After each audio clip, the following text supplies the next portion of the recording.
How to scan QR code on the BOTIM application. This tutorial shows you how to scan QR codes to quickly add contacts on BOTIM. First, launch the BOTIM application on your Android device. Next, the main chat interface will appear where all your conversations are displayed. Following that, locate and tap on your profile icon positioned at the top right corner. Your profile details will be shown on the screen. Moving forward, notice the QR code icon sitting next to the edit button at the top right. Afterwards, simply tap on that QR code icon to open QR code features.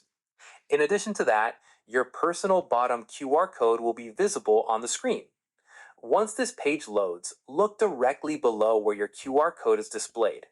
Subsequently, you'll notice the Scan QR button positioned underneath your profile QR code.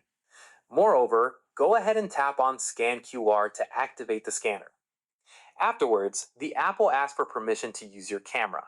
Then select Allow or Grant Access to enable the camera functionality. Within this section, the camera will turn on and you can aim it at someone else's QR code. Alternatively, ensure the QR code fits properly within the frame and is clearly visible. Once BOTIM recognizes the code, it will process the information automatically. Then you'll have the option to add that person as a contact or begin chatting right away. And that's it. If this tutorial helped you scan QR codes on BOTIM, give it a like. Subscribe for more BOTIM tips and tricks, and tap the bell icon for notifications. See you in the next one.